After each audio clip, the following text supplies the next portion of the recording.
عليكم ورحمة الله وبركاته. الحمد لله رب العالمين والصلاة والسلام على أشرف المرسلين وعلى آله وصحبه أجمعين أما بعد فقد قال الله تعالى في القرآن العظيم والفرقان المجيد أعوذ بالله من الشيطان الرجيم بسم الله الرحمن الرحيم وما من دابة في الأرض إلا على الله رزقها. கண்ணியத்திற்கும் மரியாதைக்கும் உரிய அல்லாஹ்வின் நல்லடியார்களே, அருமையான சகோதர பெருமக்களே, நாயகம் ஸல்லல்லாஹு அலைஹி வஸல்லம் பாக்கியம் நிறைந்த உம்மத்துமார்களே, அருமையானவர்களே, எந்த விஷயத்தை கேட்க இருக்கிறோமோ அந்த விஷயத்தின்படி அமல் செய்யக்கூடிய பாக்கியத்தினையும் கேட்ட விஷயங்களை பிறருக்கு எட்டி வைக்கக்கூடிய பாக்கியத்தினையும் அல்லாஹ் நம் அனைவருக்கும் வழங்கிடுவானாக. புனிதமான ரமதானை அடைந்தும் மீதம் இருக்கக்கூடிய நாட்களிலும் பரிபூர்ணமான முறையில் நோன்பு நோற்று இன்னபரங்கள் அமல்களையும் செய்து புனிதமான வெள்ளத்துல் கத்ருடைய இரவை அடையக்கூடிய நல்ல தௌஃபீக்கினை அல்லாஹ் நம் அனைவருக்கும் வழங்கிடுவானாக. இந்த நல்ல நாளையில் இந்த நல்ல இடத்தில் நாம் எல்லாம் ஒன்று கூடியது போல நாளை மறுமை நாளையில் ஜன்னத்துல் ஃபிர்தௌஸில் நபிகள் நாயகம் ஸல்லல்லாஹு அலைஹி வஸல்லம் அவரோடு சேர்ந்து ஒன்று கூடக்கூடிய பாக்கியத்தினை அல்லாஹ் நமக்கும் நம்மளை பெற்றெடுத்த நம்முடைய பெற்றோர்களுக்கும் நம்முடைய மனைவி மக்களுக்கும் நம்முடைய சந்ததிகளுக்கும் இங்கே குடியிருக்கக்கூடிய அத்தனை நபர்களுக்கும் அல்லாஹ் அந்த உயர்ந்த பாக்கியத்தினை தருவானாக. இந்த உடலை விட்டு உயிர் பெறுவதற்கு முன்பாக அவனுடைய இல்லமாம் கஅபத்துல்லாவை ஹஜ்ஜிகளும் உம்ராக்களும் தவாஃபுகளும் அளவில்லாமல் செய்து இந்த உலகத்தை விட்டு மரணிக்கக்கூடிய பாக்கியத்தினை தந்தருள் புரிவானாக. நம் உயிரிலும் மேலான கண்மணி நாயகம் ஸல்லல்லாஹு அலைஹி வஸல்லம் ரவுதாவில் நேரடியாக நின்று அவர்களுக்கு ஸலவாத்தும் ஸலாமும் சொல்லக்கூடிய நல்ல தௌஃபீக்கினையும் அல்லாஹ் நம் அனைவருக்கும் வழங்கிடுவானாக என்று இந்த நல்ல நேரத்தில் துஆ செய்து துவங்குகிறேன். அருமையானவர்களே, ரமலானை அடைந்து நாம் குர்ஆனுடைய 11 ஜுஸுக்களை நாம் இன்று நிறைவு செய்திருக்கிறோம். இன்று தராபிகள் ஓதிய சூறாக்கள் நேற்று மீதமாக இருந்த தௌபாவுடைய மீதமான வசனங்களும், அதனைத் தொடர்ந்து சூரத்து யூனுஸ், ஹஜ்ரத் யூனுஸ் அலைஹிஸ்ஸலாம் நபி அவங்க மீன் வயிற்றுல இருந்தாங்க. அதுக்கு பிறகு அல்லாஹ் அவர்கள் ஓதிய லா இலாஹ இல்லா அன்த சுப்ஹானக இன்னி குன்து மினல் ஸாலிமீன் என்ற தஸ்பீஹாத்தை ஓதி அதன் மூலமாக அவர்கள் வெளியானாங்க அப்படிங்கிறதெல்லாம் நமக்கு நிறைய தெரியும். வாய்ப்புகள் இருந்தால் இன்ஷா அல்லாஹ் ஒரு நாள் ஹஜ்ரத் யூனுஸ் அலைஹிஸ்ஸலாம் அவர்களை பார்த்து தனியாக ஒரு நாள் பேசிக்கொள்ளலாம். அடுத்த சூரா சூரத்துல் ஹூத். சூரத்துல் ஹூத் அலைஹிஸ்ஸலாம் அவங்களும் ஒரு நபி தான். யாரு இவங்க அப்படின்னா, ஆது கூட்டத்தார்கள் இருந்தாங்க. ஆது அப்படிங்கிற ஒரு கூட்டத்தார்கள் இருந்தாங்க. அந்த கூட்டத்தினுடைய நபிதான் ஹஜ்ரத் ஹூத் அலைஹிஸ்ஸலாத்து வஸ்ஸலாம் அவங்க.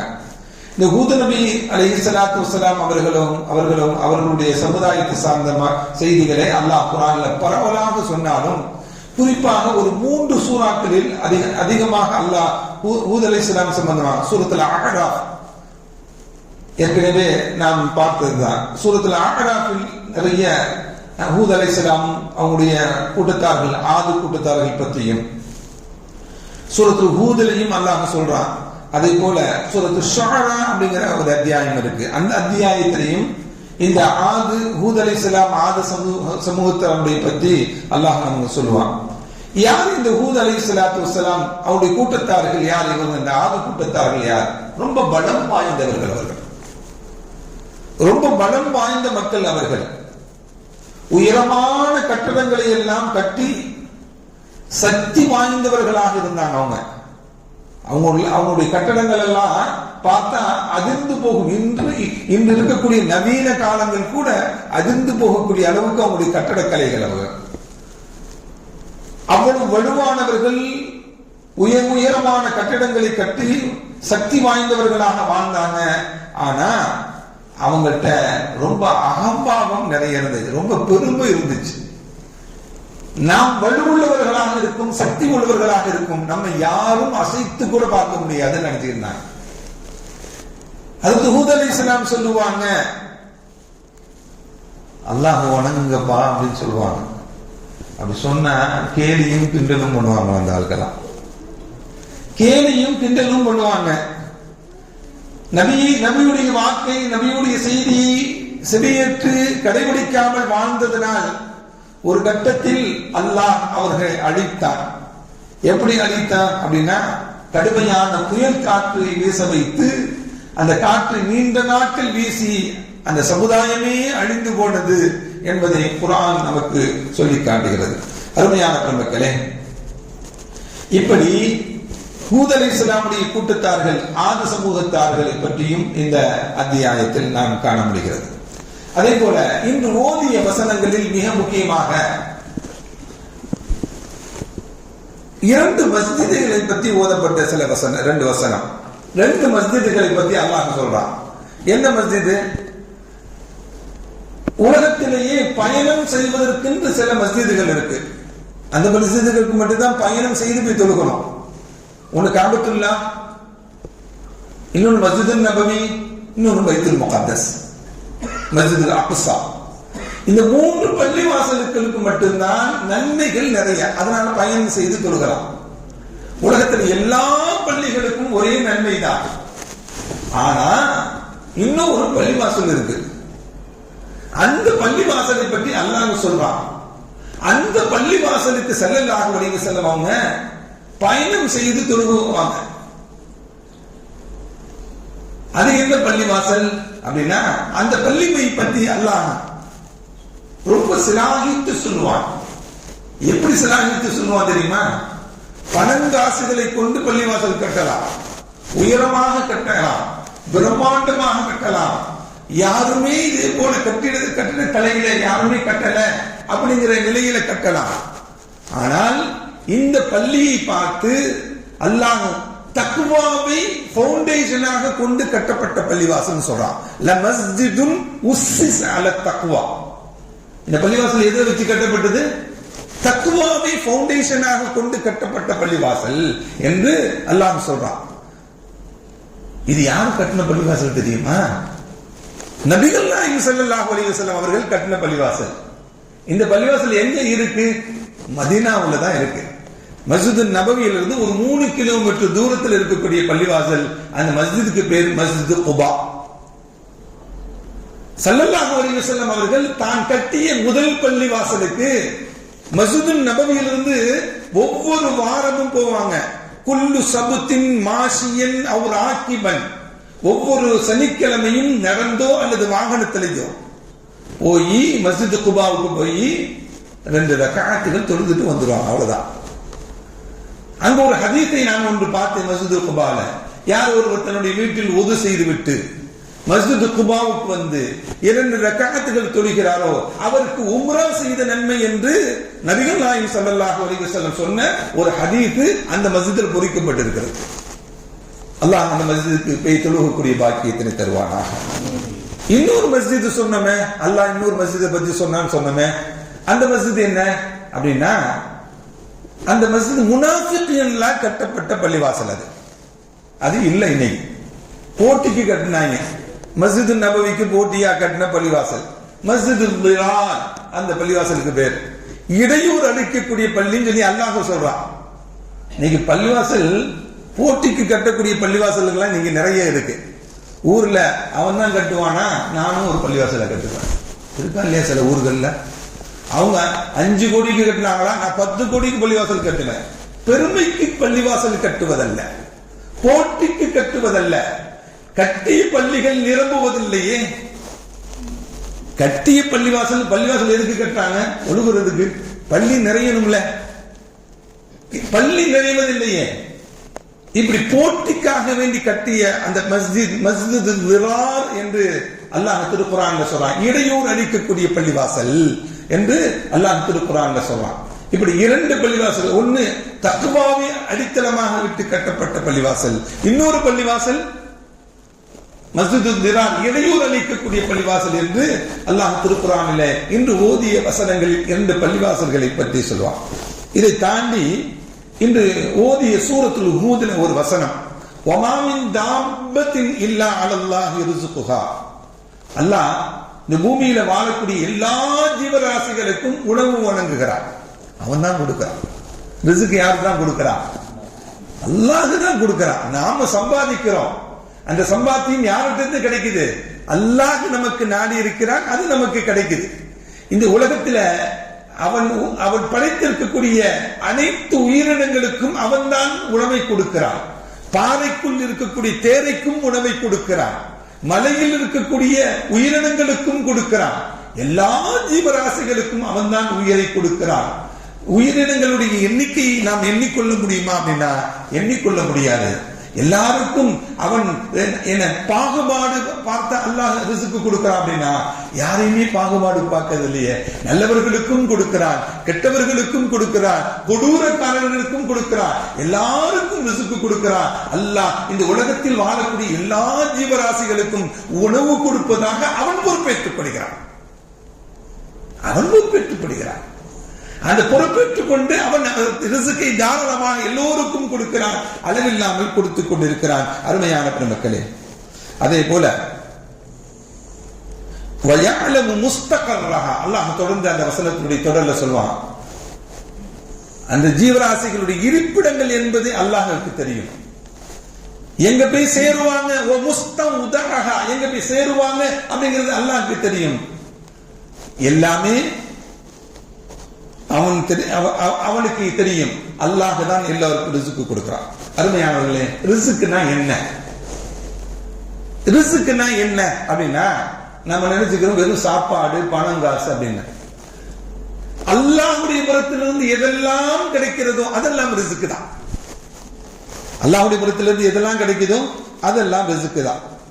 நமக்கு கொடுக்கக்கூடிய அல்லாஹ் கொடுக்கக்கூடிய உணவு, அல்லாஹ் கொடுக்கக்கூடிய பணங்காசுகள், அல்லாஹ் கொடுக்கக்கூடிய ஆடைகள், உடைகள், அல்லாஹ் கொடுக்கக்கூடிய ஆரோக்கியம், அல்லாஹ் கொடுக்கக்கூடிய நமக்கு கொடுத்த மனைவி, சாலிஹான மனைவி, நமக்கு கொடுத்த பிள்ளைகள், அல்லாஹ் நமக்கு கொடுத்த அறிவு, அல்லாஹ் நமக்கு கொடுத்த அழகு, எல்லாமே என்றதுதான் அல்லாஹ் கொடுத்த ரிஸ்க்குகள் தான். ரிஸ்க் பணம், காசு, சாப்பாடு மட்டும் ரிஸ்க் அல்ல. நல்ல வாகனத்தை கொடுத்தான், அது அல்லாஹ்வுடைய ரிஸ்க் தான். நல்ல சிந்தனையை கொடுத்தான், அல்லாஹ் கொடுத்த ரிஸ்க் தான். இப்படி எல்லாமே ரிஸ்க் தான். அல்லாஹ் இப்படி சொல்வான், கத் அஹ்ஸனல்லாஹு லஹு ரிஸ்கா. அல்லாஹ் அழகாக ஆக்கி வைத்திருக்கிறான் சொல்றான். எது அழகாக வைத்திருக்கிறான்? அந்த ரிஸ்கை அழகாக ஆக்கி வைத்திருக்கிறான் அப்படிங்கிறான். இது எதை பத்தி சொல்றான் தெரியுமா? ரிஸ்க்னு சொல்லி சொர்க்கத்தை பத்தி சொல்றான். அல்லாஹ் சொர்க்கமும் ரிஸ்க் தான் அப்படிங்கிறான். அல்லாஹ் சொர்க்கத்தை அழகாக ரிஸ்காக, அழகான ரிஸ்காக ஆக்கி வைத்திருக்கிறார். அப்பனா நமக்கு சொர்க்கம் கிடைக்கப்படுவதும் என்னதான்? ரிஸ்க் தான் என்பதை குர்ஆன் வசனம் நமக்கு சொல்லி காட்டுகிறது. அருமையான பெருமக்களே, ரிஸ்க் கொடுக்கக்கூடிய பொறுப்பை அல்லாஹ் யாருக்கும் கொடுக்கல. யார் தான் வச்சிருக்கான்? அவன் தான் வச்சுக்கிட்டான். எப்படி படைக்கக்கூடிய பொறுப்பை யாருக்குமே இந்த உலகத்தில் ரொம்ப கொடுக்கவில்லையோ, படைக்கக்கூடிய பொறுப்பை இந்த உலகத்தில் யாருக்குமே கொடுக்கலையோ, அதே போல ரஸாக் அப்படிங்கிற பொறுப்பை, ரிஸ்க் வழங்கக்கூடிய பொறுப்பை ரப்பு தன்னிடமே வைத்துக் கொண்டான், யாருக்கும் கொடுக்கல என்பதை நாம் தெரிந்து கொள்ள வேண்டும். அருமையான பெருமக்களே, அதே போல ஒரு பழமொழி சொல்லுவாங்க, ரிஸ்க் வந்து நம்ம உழைச்சாதான் கிடைக்குமா, சும்மா வந்தாவே அல்லாஹ் கொடுத்துருவானா? ரிஸ்க் நமக்கு உழைச்சாதான் கிடைக்குமா? அல்லாஹ் சும்மா இருந்தாவே அல்லாஹ் தான் கொடுக்குறான், அல்லாஹ் கொடுத்துருவான்ல, அதுக்கே உழைக்கணும். இப்படி சில கருத்துக்கள் நம்மகிட்ட இருக்கலாம். அதுக்கு ஒரு பழமொழி, அரபியில ஒரு பழமொழி சொல்லுவாங்க, இதா குன்த லா தஅரிஃபு உன்வானக ரிஸ்குக ஃபஇன்ன ரிஸ்கு யஅரிஃபு உன்வானக. உன்னுடைய ரிஸ்க் எங்க இருக்குன்னு சொல்லி அதனுடைய முகவரி உனக்கு தெரியாது. சில பேருக்கு குவைத்தில் வச்சிருப்பான், சில பேருக்கு லண்டன்ல வச்சிருப்பான், சில பேருக்கு என்ன பண்ணலாம் ராம்நாட்டில் வச்சிருப்பான். நமக்கு ரிஸ்க் எங்க வச்சிருக்கிறான்? இங்க வச்சிருக்கிறான். ஆனா மனிதனுடைய வாழ்வாதாரம் எங்க இருக்கு அப்படின்னு சொல்லி மனிதனுக்கு அதனுடைய முகவரி தெரியாது. ஆனா ரிஸ்க்குக்கு உன்னுடைய முகவரி தெரியும் என்று சொல்லுவாங்க.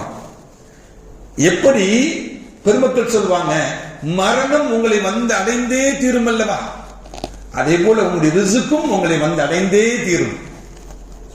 இந்த நம்பிக்கை வேணும். உங்களுடைய ரிஸ்க்கை யாரும் தட்டி பறித்து விட முடியாது, யாரும் தட்டி பறித்து கொண்டு சென்று விட முடியாது.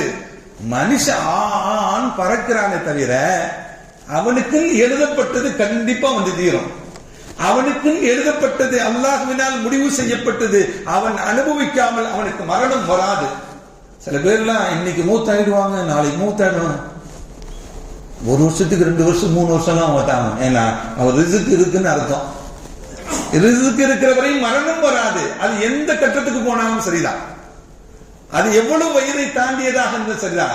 ரிஸ்க் இருக்கிற வரையும் அவன் இந்த உலகத்தில் வாழ்ந்து கொண்டுதான் இருப்பான் என்பதை நாம் நினைவில் வைத்துக் கொள்ள வேண்டும்.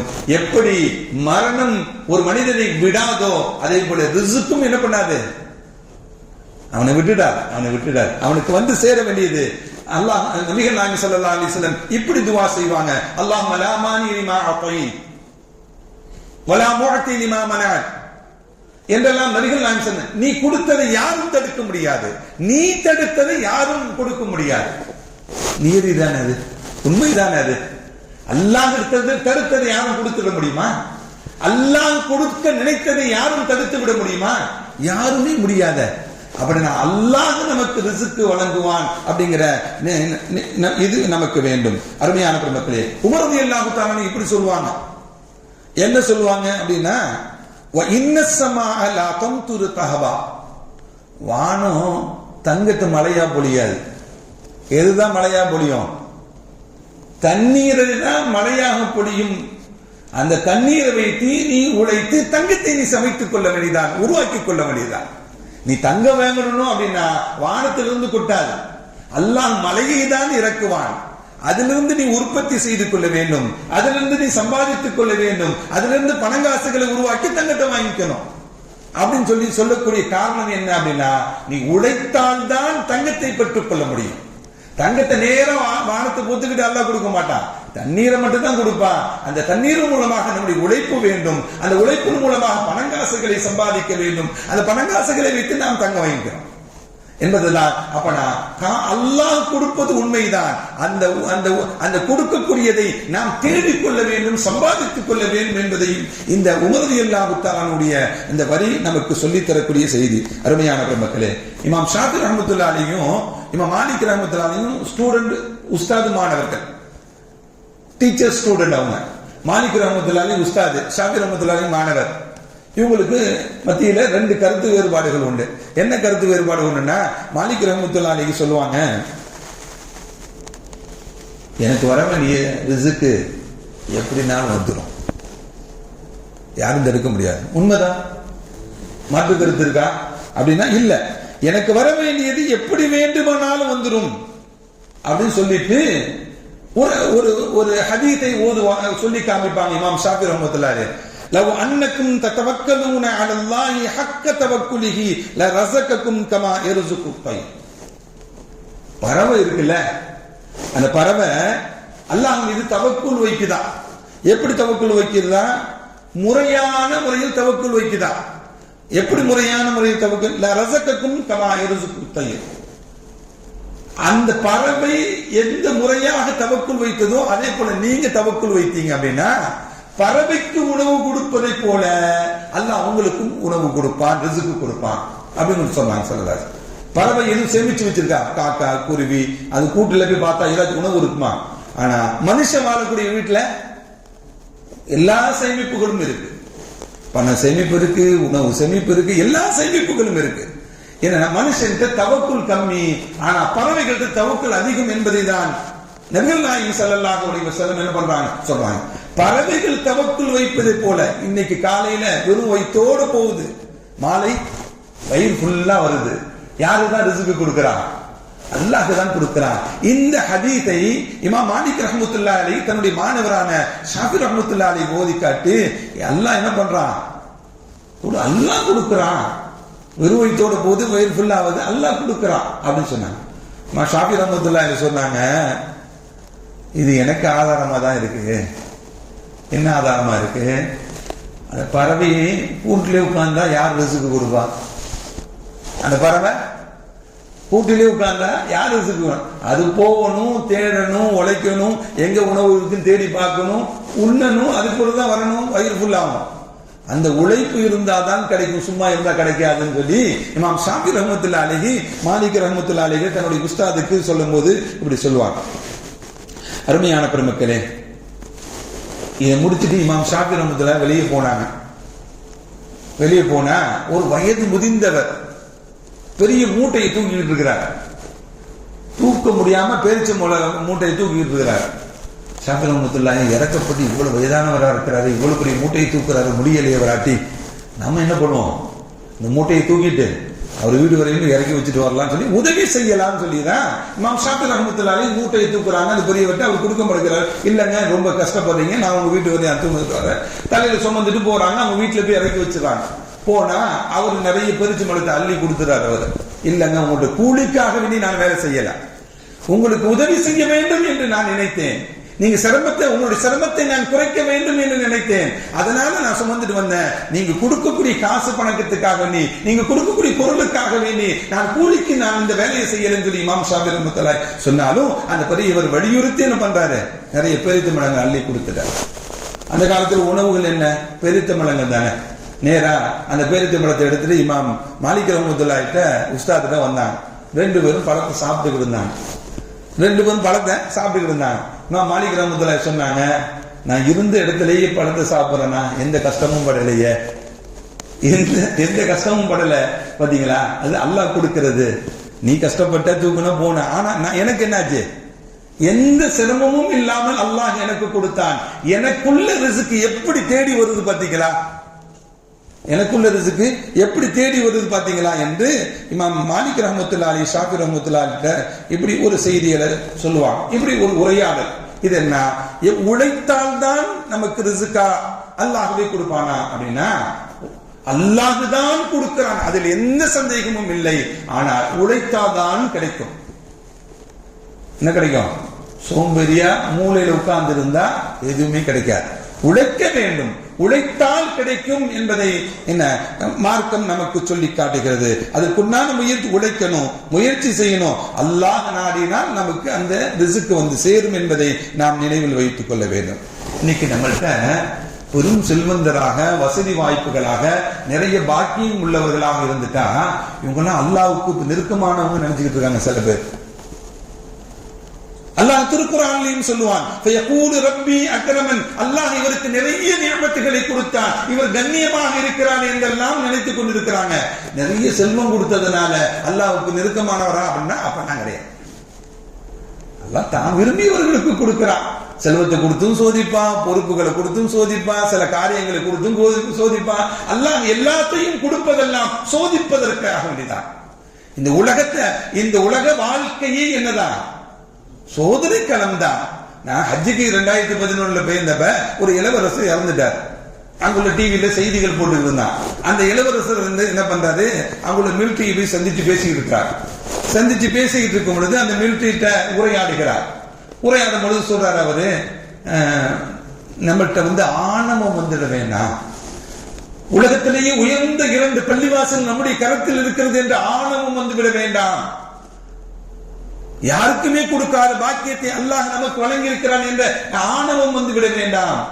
அல்லாஹ் இந்த பள்ளிய, இந்த புனிதமான இடத்தை நம்மகிட்ட கொடுத்தது கூட சோதனைக்கு தான் அல்லாஹ் அப்படின்னு சொன்னார். அப்படின்னா என்ன? சில பாக்கியங்களையும், சில பொறுப்புகளையும், சில நியமத்துகளையும் அல்லாஹ் நமக்கு கொடுப்பது எதற்காகதான்?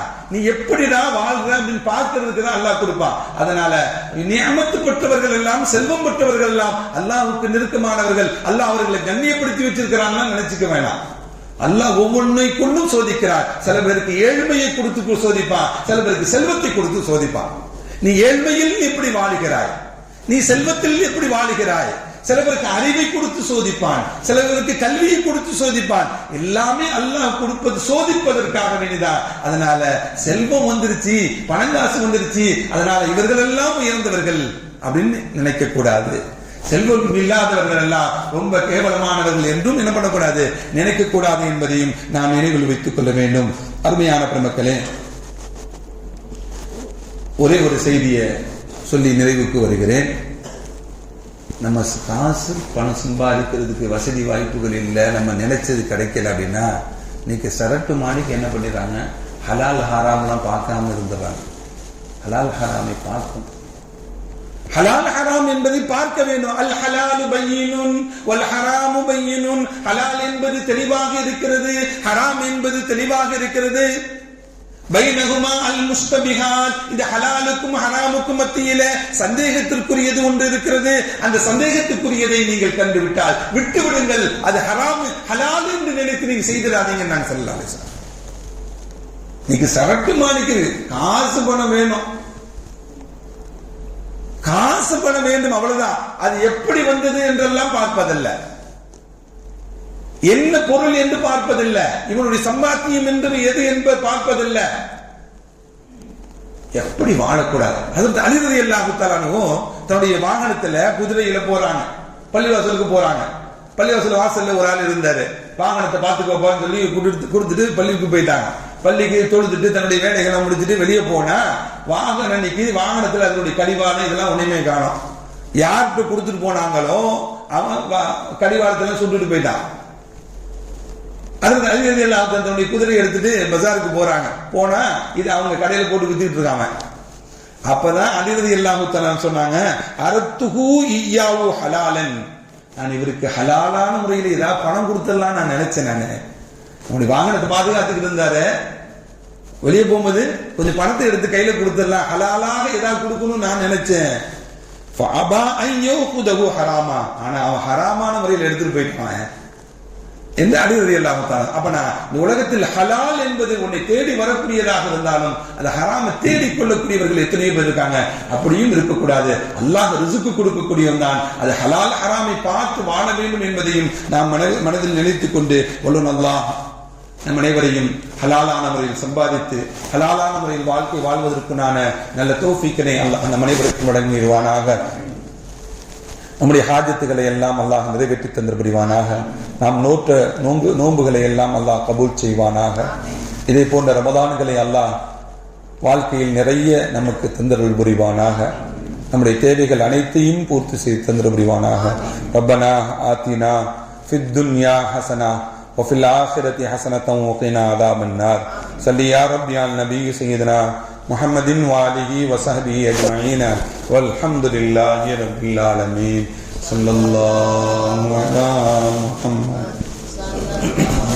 عليه وسلم.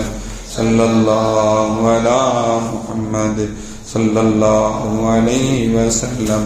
صلى الله على محمد. يا رب صل عليه وسلم.